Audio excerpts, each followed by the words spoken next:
Despite the violent nature of the action in this painting, I was intrigued to see women as the main figures in the artwork. After doing a bit of research, I discovered that this biblical scene has been the subject of many works of art, but no one portrayed it with such realism or with such a clear intention to depict the power of women rather than their beauty.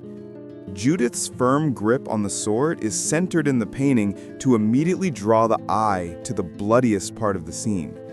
The light is also skillfully used to highlight where Gentileschi wants the viewer's focus, the faces and emotions of the subjects. Everything else behind them disappears into darkness. The scene is staged so that we, the spectators, become part of the moment just before Judith and her maid decapitate the Assyrian general Holofernes. As the ancient story goes, the Assyrian king Nebuchadnezzar sent his general Holofernes to besiege the Jewish city of Betula.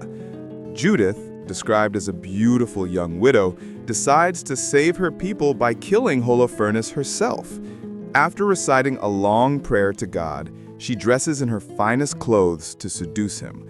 Once Holofernes drinks enough wine to become drunk, Judith decapitates him with his own sword, winning a decisive victory for the Israelites. On the right side of the composition is Judith.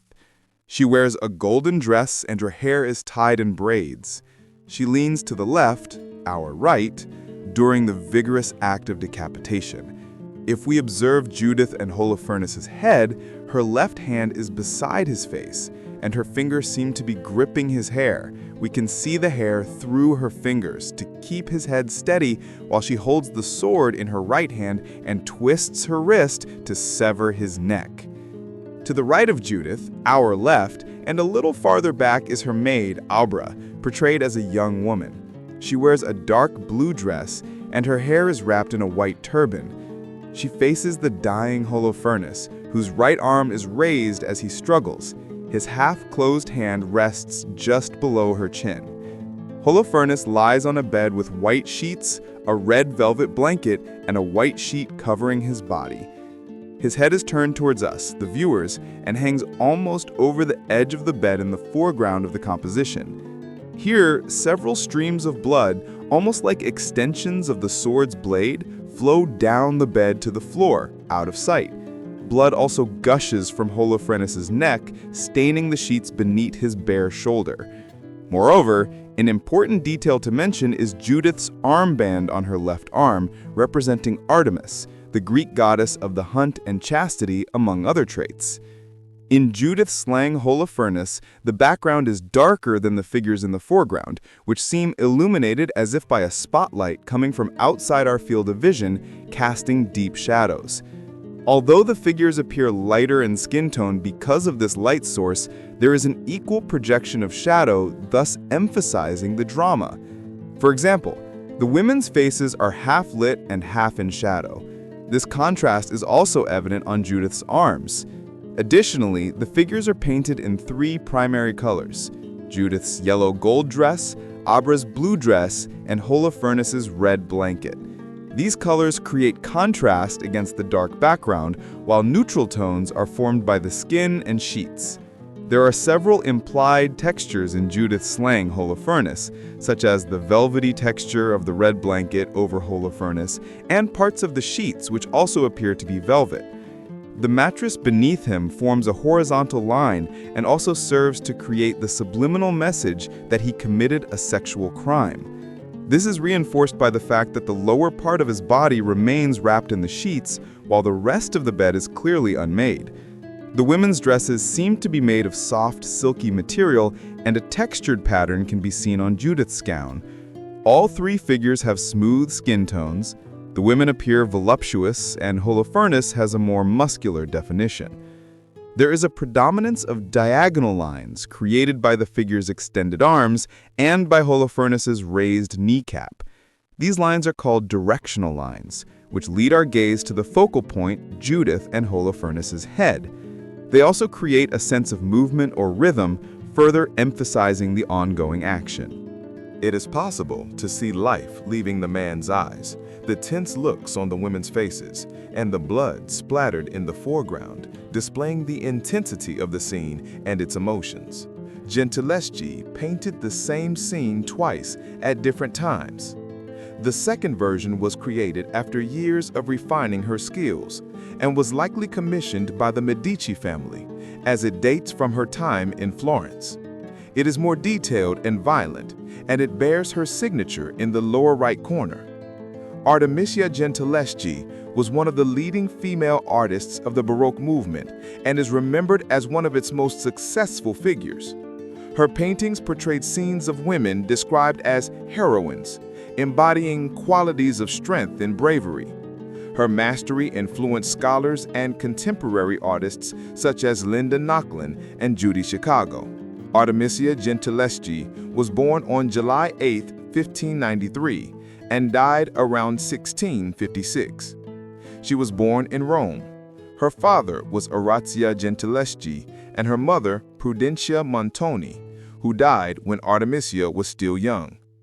As a young woman, she was abused by the artist Agostino Tassi. This ordeal significantly influenced her works about women and power.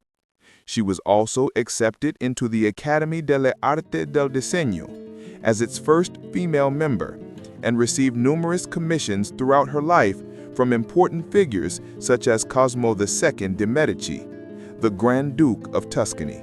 Caravaggio's version abandons all idealization and focuses attention on the exact moment of decapitation, turning the canvas into a true theater of horror and courage. The scene takes place in oppressive darkness, illuminated by a single light from the left that strikes Judith, highlighting her youthful, tense face, her rigid arm, and her firm yet reluctant hand. The shadow envelops Holofernes' imposing body, accentuating his vulnerability at the moment of death.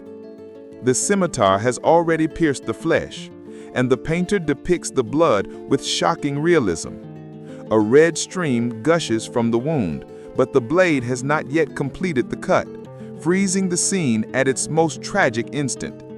Holofernes screams, his mouth wide open in a silent cry, his muscles contracting in one final spasm of life.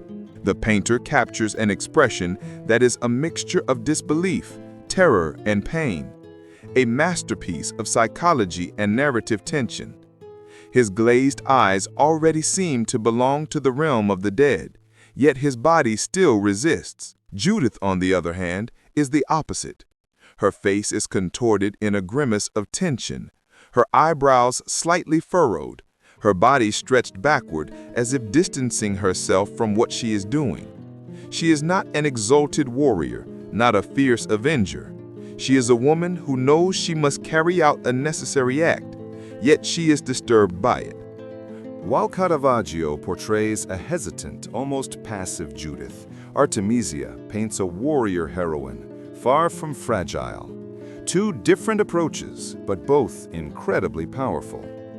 This particular painting, executed by Artemisia Gentileschi in Florence and now housed in the Uffizi, is one of the most vivid and bloodiest representations of the scene, surpassing Caravaggio's hyper-realistic Roman Baroque version in its immediacy and shocking realism.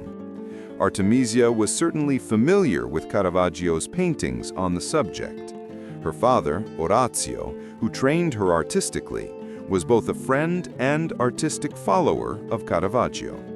His painting inspired and perhaps even challenged the young Artemisia. Judith and Holofernes by Caravaggio is more than a mere depiction of a biblical episode. It is a work that breaks conventions, captivating the viewer with its unfiltered brutality and its disturbing psychological realism.